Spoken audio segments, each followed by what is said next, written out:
Well, good morning, my friend, and welcome to the Pastor's Podcast. It is good to have you with me as we end out this week. And I'm hoping that you've so far had a wonderful week. We get into the weekend. Yesterday was a busy day, and ended out the evening with VBS training with the workers, and then looking forward to next week, seeing what God's going to do here at our church, and looking forward before then this weekend. And I'm looking forward to visitors coming in, hoping and praying that God will give his people saved and baptized, and visitors visiting the church and the church growing, people getting right with God. That's my desire. And I hope that you have that same desire wherever you are. Summertime, and in the summertime, let's not let up. Let's not backslide. One of the things I try to always caution people during the summertime, let's not make it a backsliding time. Let's make it a growing time. And summer needs to be a growing time, not the backsliding time. So you stay busy. And if you go on vacation, be sure to be in church Sunday morning, Sunday night, and Wednesday night like you would if you was at home. If you don't know of a place to go, ask your pastor. I'm sure that he can find some place for you to attend wherever you're going on vacation. And then, may I also say, when you go on vacation, don't stop tithing. Tithing is still a command by God, even though you're on vacation. And let's stay faithful in all areas. Wouldn't it be good? I think about what's going on over in Israel right now, Israel and Iran. And honestly, we look at it and we think, my, it's terrible, and it is. But we have to also be reminded how blessed we are here in this country. We ought to be praying for that situation. Where the Lord's return is near, and this is not time to back up. This is not time just to kind of let things slip. Let's be strong. Let's go forward. Let's do what we can, and let's see God do something great and mighty in our churches and our own personal lives throughout the summer time. Well, today let's talk about 2 Chronicles chapter 1 and verse 11. The scripture says, "And God said to Solomon, because this was in thine heart, and thou hast not asked riches, wealth, or honor, nor the life of thine enemies, neither yet hast thou asked long life, but hast asked wisdom and knowledge for thyself, that thou mayest judge my people over whom I have made thee king." Now, God's promise to Solomon shows how he answers prayer. We often pray for God to do something, expecting God's answer to come without us having to do anything. However, God's answer to prayer is often an answer on how to do what we are asking for him to supply.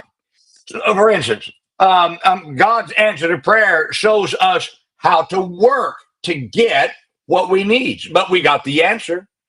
God told Solomon, he says, if thou seek him, he will be found of thee. This phrase is a continuation of what God said to Solomon earlier, in the verse when God says, "And thou, Solomon, my son, know thou the God of thy father," and notice, serve him. So that serve him is so Solomon would find God and find his answer as he served God. Matthew 7:7 says, "Ask, and it shall be given you. Seek, and ye shall find. Knock, and it shall be opened unto you." Now, God says to ask. He says, "And it shall be given you." Now, what is being given to us? Now, notice the next two illustrations are actions. Seeking and knocking are not inactive, but they are active. So God's answer is to show you how to seek and to show you how to knock, which means God's answer to my prayer is often to show me how to do what I'm asking for so I can receive it. You see, we want God just to give us something, but God says, I'll show you how to get what you're asking for. Now, God's getting it to us, but it's through us working. God illustrates this principle many times throughout the scriptures. When the widow woman came to Elisha about getting out of debt to save her sons from being sold into slavery, Elisha told her to go borrow pots, pour oil into those pots, and then go sell the oil. Now, notice there's three actions in this whole thing. God says, borrow pots. So she had to go borrow the pots. Then pour the oil into the pots. That was the second action. Then the third action, go sell. So God answered her prayer, but he wouldn't answer it unless she worked. So God's answer to her to get out of debt involved a plan of action. When Naaman the leper came to Elisha to be healed, Elisha told him, he says, go dip in the Jordan River 7 times. Now, Naaman got upset at first. You know why? He just wanted God to boom, okay, heal me. No, God says you go dip in Jordan 7 times. Now, when Naaman took the action and did what he was told to do by dipping in that Jordan 7 times is when God healed him. So he got the answer, but not without the action. 2 Chronicles 1:11, God gave Solomon wisdom as, that's the key word, as he judged God's people. So you'll notice that God's wisdom and knowledge as you go and serve God, that's when it comes. So you don't need wisdom. Now, follow me now. We don't need wisdom to sit. We need wisdom to serve. We need knowledge to serve. God's promise to give wisdom and his promise to give knowledge is found as you are doing what God commands you to do, as his will is for your life, is always action. God gives answers to work and not to sit. Now, are you looking for the wrong answer to prayer? You're looking for an answer that you don't have to do anything, just sit there and God just gives it to you. And God does that every once in a while, but predominantly God answers by giving you the answer on how to get what you're praying for. Now, I'm okay with that. You know why? Because once God gives me that wisdom of knowing how to get what I'm praying for, if I do it again, I can get it again. I would much rather have that answer, follow me now, than the answer God just giving it to me without me having to do anything. I'm not against that. Trust me, there's times I wish God would do that. But if God can teach me and give me the wisdom to know how to get what I'm asking for, get this now, I won't ever have to ask God for that again, because if I just keep doing what God told me to do, I'll get the answer every time. God gives you a plan of action to work so you can have the money to get out of debt. He gives you a plan of action on how to grow a church so you can continue to grow that church. God gives you a plan of action on how to have a happy marriage so you can continue to have a happy marriage. You see, sometimes the pastor prays, says, oh God, grow my church. Well, the pastor's prayer is that what the pastor wants is God just miraculously drops people into your church. Now, this is what I found. Those who miraculously just show up. Now, I'm not saying this doesn't happen at times, but most of the time it's somebody that's transferring from another church who's disgruntled. And you know what I've always found?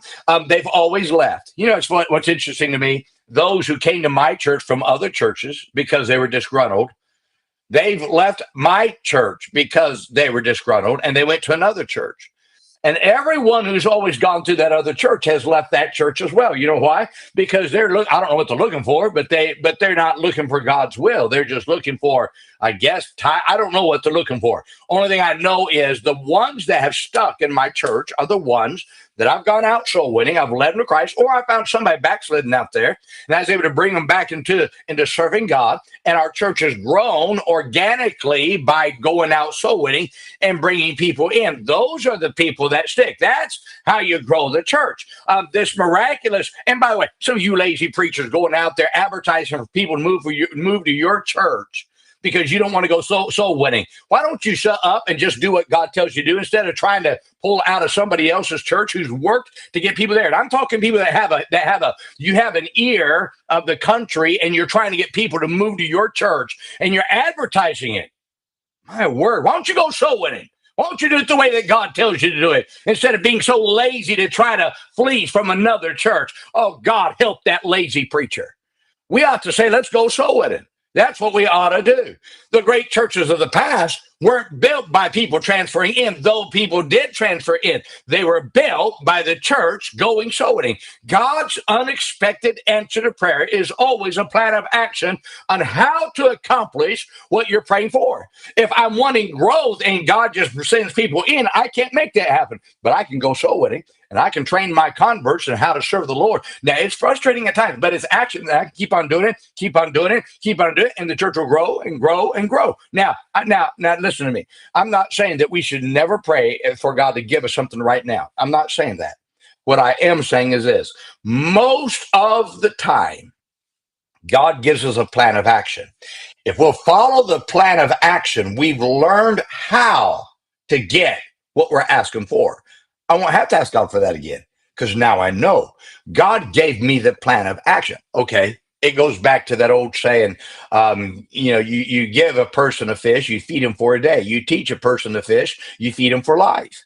That's the same thing it is with God and answered prayer. God can give you the answered prayer, but that's only good for one day. But I can say, God, give me that answer, and God gives me the plan of action how to get that answer, and God's given me the answer for life. That is critical, my friend. Stop looking for everything to drop out of the sky and give you what you want. When God gives you that plan of action, and most of the time He does, it means we've got to work for it, but that's okay because God's answered the prayer not just for the moment, but for the rest of your life. And if you can do that, you follow the plan of action over and over and over again, you'll get that answer over and over and over again. Well, I hope this is a help to you today. Now, let's remember today, be good to everyone. Everyone's having a tough time. Have a great weekend, my friend.